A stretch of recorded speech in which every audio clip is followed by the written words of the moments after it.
Men and gentle ladies, Kienan Lafferty returns to you after a week of stuffing his face with turkey and mashed potatoes to bring to you the KNKL Show, episode 22.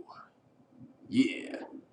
Yes, hello there, ladies and gentlemen. My name is Kienan Lafferty, and I am very happy to be returning to you on the lovely Sunday, December 4th, 2011.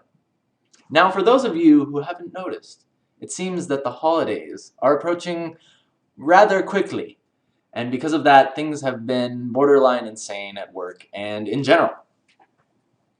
But it doesn't come without its positive side, obviously.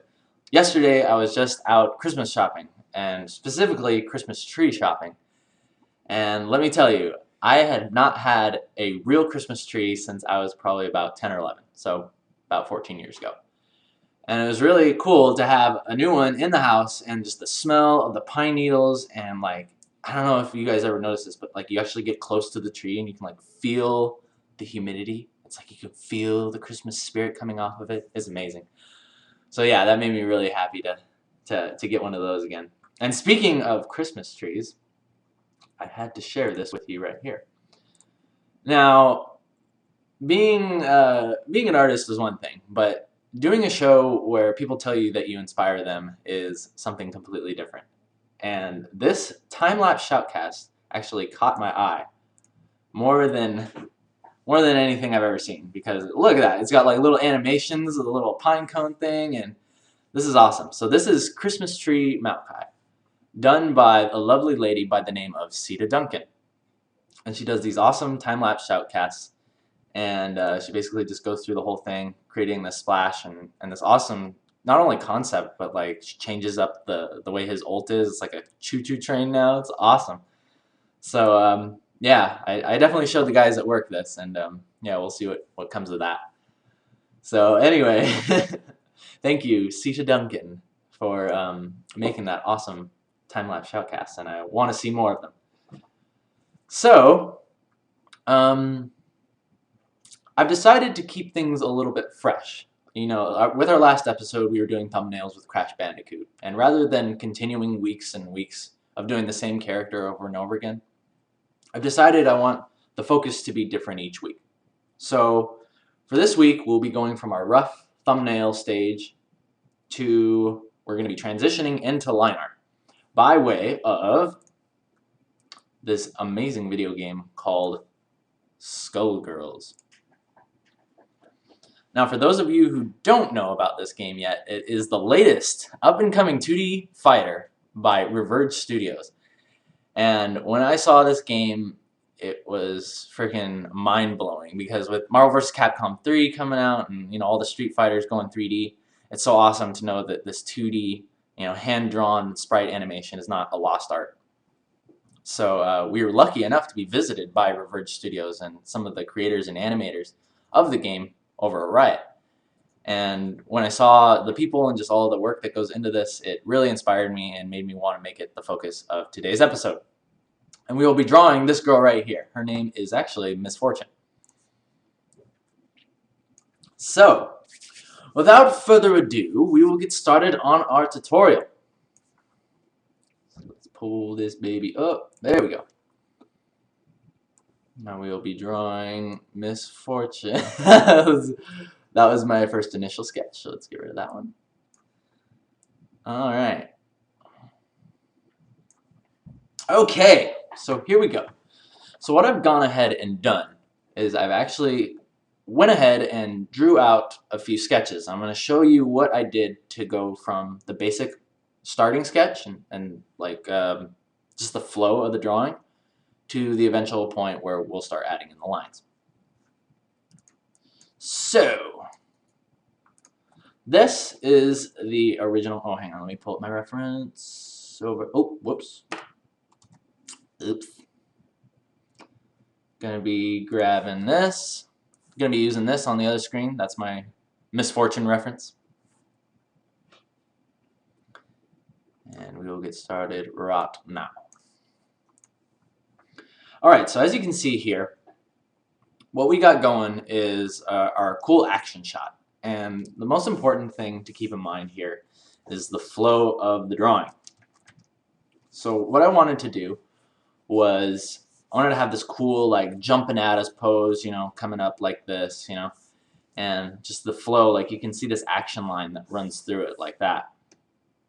And it's always nice to have that because it'll help add action, obviously, and just make the picture pleasing to the eye. So I always try to look for those small action lines. Usually there's like one or two of them in there that are really, really easy to pick out, and should be.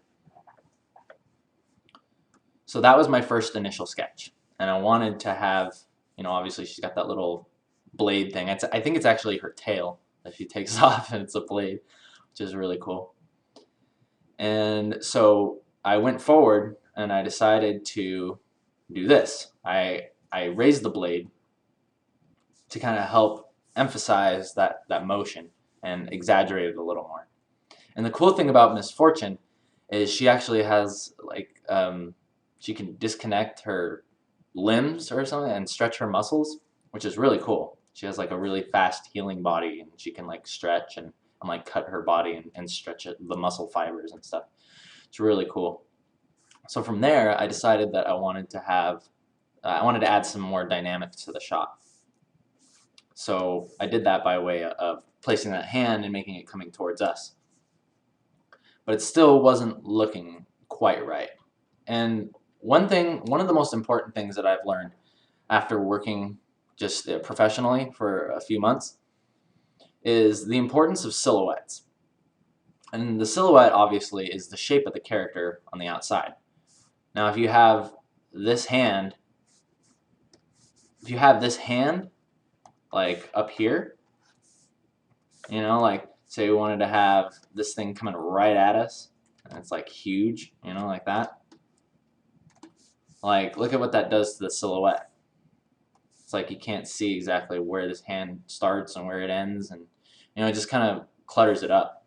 So it's really important to think about where you're going to place your lines and the effect it's going to have on your silhouette. So after that, I tried another hand with it further stretched out so we could see the clear silhouette of this and just that shape in there, and we don't lose that.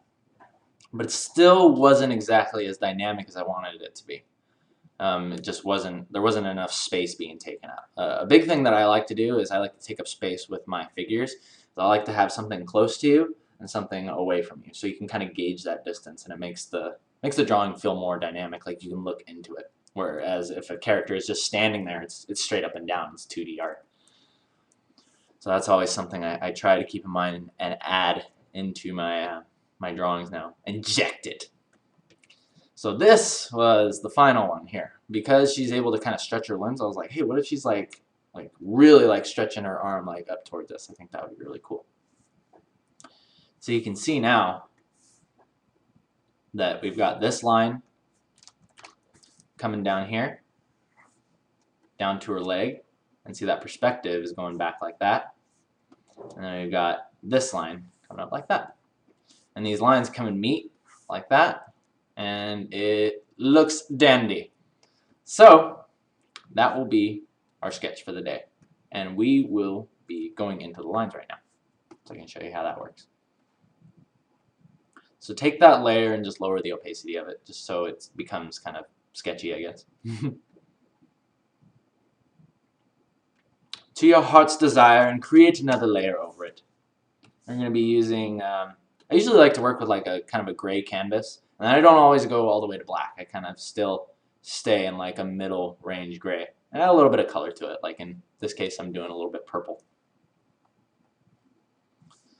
So we'll zoom in now, and the nice thing is now that you've got all these sketch lines, like you've got your layout. Now all you have to do is refine things. And so for lines, what I like to do is I pick a hard brush and a hard eraser. And then I'm using the bracket keys to change my brush sizes on the fly. And now what I'm going to do is I'm just going to go in, I'm going to start lining in a couple things. And we will go for, I don't know if we're going to be able to line the whole character, but we'll do the important parts, like the face and the shoulders and arms and stuff. We'll see how far we can get. So, let's see. Miss Fortune has this hair that comes down like this. She has like these bangs. It's really awesome bangs. They separate into 3. And always just kind of keep in the mind of like where the action is coming from. Like she's jumping up, so these lines are going to be going down like that, you know, just because of the gravity. And then this hair is coming out like that.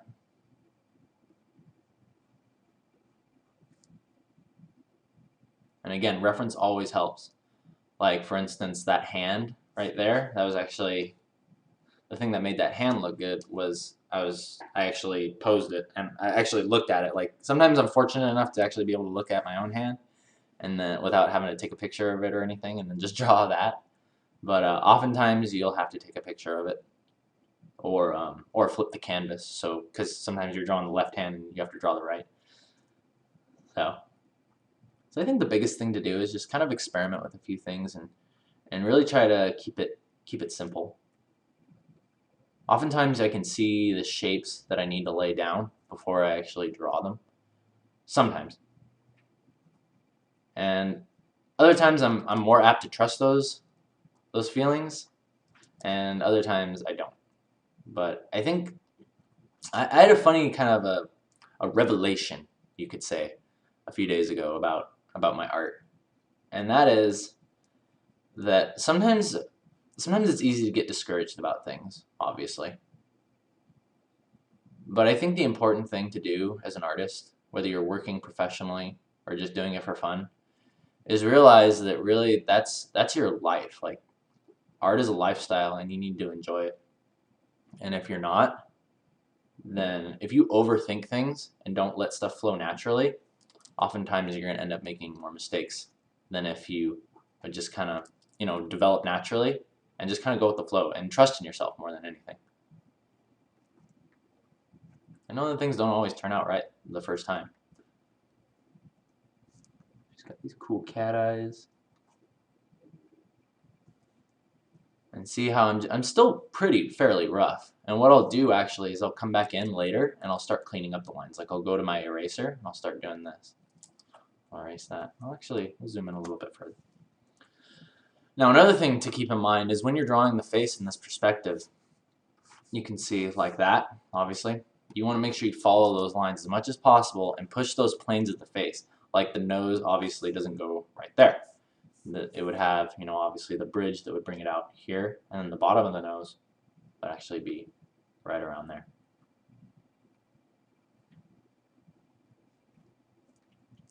And then also the mouth isn't like that. There's that curve. There's a curve in the face. Let's see if I can make her look savage. Kind of mixing in a little bit of my own anime style with this one too. There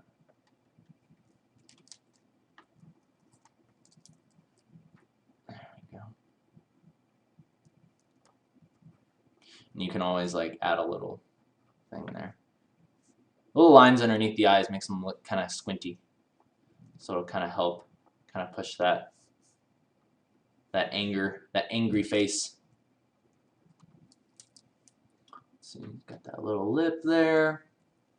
And now we'll draw the edge of the face. And again, keep it simple. Got that chin coming down. And up like that. Cheek.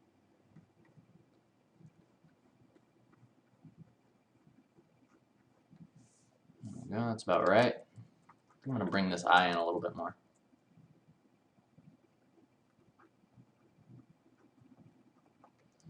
There we go.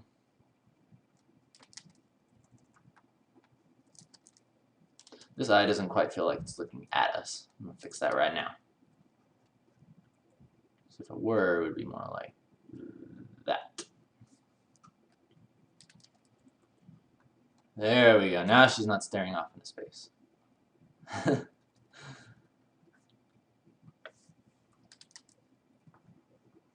Yeah, but freaking love 2D art and 2D sprite drawn, like hand-drawn sprite games, like Metal Slug and the old Marvel vs. Capcom. I mean, I'm not even a fan of like fighter games. I don't even really play them, but I just love the art. Love it.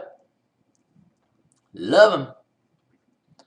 All right, so now I wanted this strand of hair to be coming out way far like this. Just really kind of emphasizing this shape here. There we go. It's kind of got like a little bit of a bob cut going on, looks like. Just pretty sweet. I'll actually be able to see a little bit of her ear there. Throw on a couple hairs there for good measure. Little strands, little strandies. And up like that. But seriously, like I heard in that game, it takes about like, I think it's like 2,000 man hours to create a character. And it's about 1,200 to 15 frames. And I don't know if I could imagine doing that. Like that's crazy. It'd probably be pretty fun. You'd probably be really good at drawing that character after you were done drawing it 100 times. You know what I mean? You know that character inside and out pretty much. So that's pretty cool. Keep that back like that. Alright, let's draw these cat ears. These cat ears are quite simple. That's the other thing I like about this is like when you have a character that you have to draw over and over and over again, it's like you have to have like a simplified style, but at the same time you don't want to compensate in terms of like giving it things to give it character. You know what I'm saying? There's just so many like little things it seems like it goes into these characters. So they're really just like the most meat and potatoes you could get out of a character, and not have anything else like these extra little, you know, accessories and stuff that wouldn't really add to it. But still, there's so much character in these little fighter chicks. Super, super sweet. Very, very cool. I definitely would like to know more about what went into the actual design of these characters.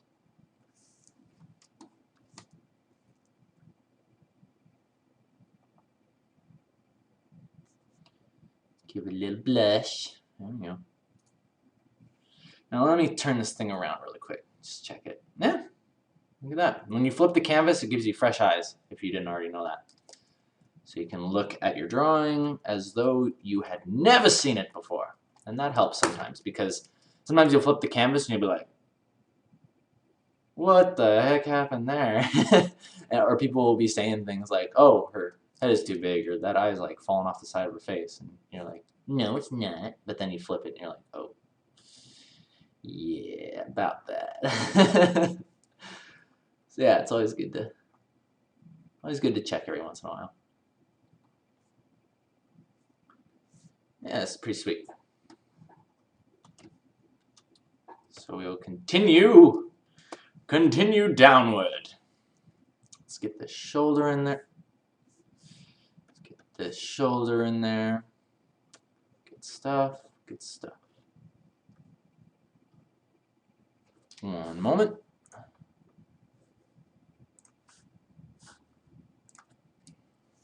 All right. Probably be finishing up in the next like 5 minutes. And then we will move on to our questions of the week and questions to the audience. And that should be sweet. All right, let's see here. We got, oh, her little, got this little kitty bell thing going on here. That's what that was. I was like, what? Her neck doesn't start way the heck out there. That would be weird.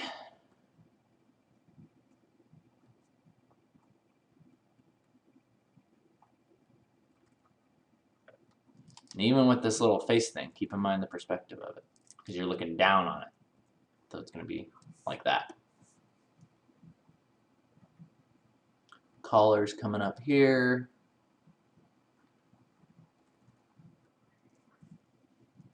Yeah. Yeah.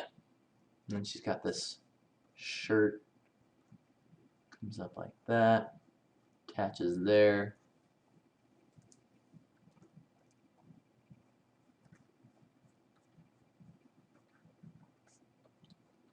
There we go.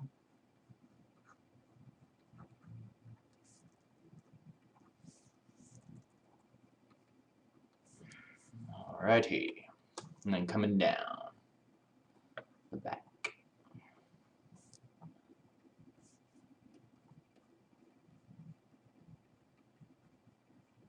So funny how like the tiniest little like shifts in a line can suggest muscle or bone. Like you can see here, like this is like her tummy, and then this angle right there, that suggests the hip bone. Or at least that's what it's supposed to. Hopefully it does. And the nice thing about drawing in a little bit more of a cartoony style is you can get away a little bit more with things that are a little less anatomically correct and more like more expression, I guess, because you can kind of exaggerate your lines. And that is always something we love. Love exaggerating things. Real life is boring. Gotta make it look good.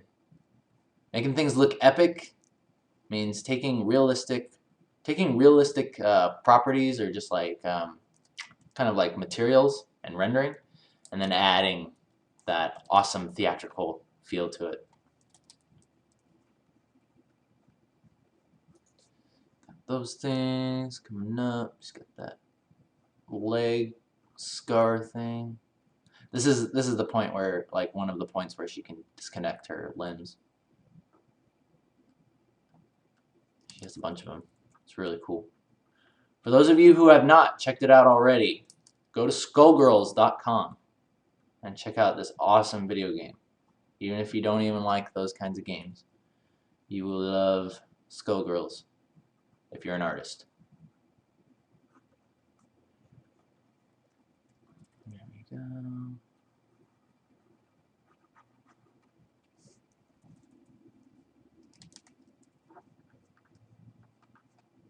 Very, very cool bunch of guys. You know, if I ever got the chance to do like promotional art for them or whatever, if they needed anything, I'd be down for that. So we'll see what happens. Now that we got some connections through Riot, we'll see what we can make of that. That'd be really cool. I love doing art for games that I love. But then again, who doesn't? So anyway, so as you can see, this character is obviously coming together. And what's important to do once you finish, hang on,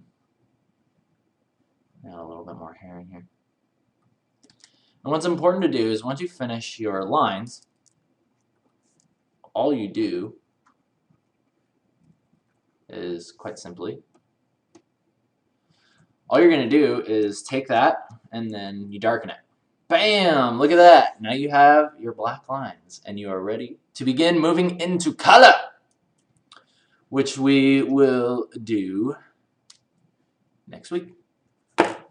So, with that, we'll move into the question to the audience. Now, for those of you who celebrate the holidays or are going to be, what do you love most about them? Is it the music? Is it the food? Or is it the bratty kids running around chucking toys everywhere at everybody? What is your favorite thing about the holidays? For me, it is the music. I absolutely love hearing Christmas music and I guess the smells. Now that we have a real Christmas tree, it's awesome to know what that smells like again. So yeah, leave me a comment. Leave me a comment on what your favorite thing about the holiday season is. Not just Christmas, but anything you like about the holidays. And now with that, we will move into the question of the week. All right, so with that out of the way, where were we? Yes, the question of the week, and that is, what kind of tablet do I use and what do I recommend? And I will show you actually. This is the tablet I'm using right now. This is a Wacom Intuos 4. It's really awesome. It's about 350 bucks for the 5x7, which I'm using right now. I have not had a chance to try out the Bamboos or any of the other knockoff brands, but all I can say is that I love the Intuos 4, and I would highly recommend it for anybody going into digital art. Now, with all of those things out of the way and all the interruptions aside, thank you all for tuning in to the KNKL Show, episode 22. Thumbs up if you like it, thumbs down if you don't. I'm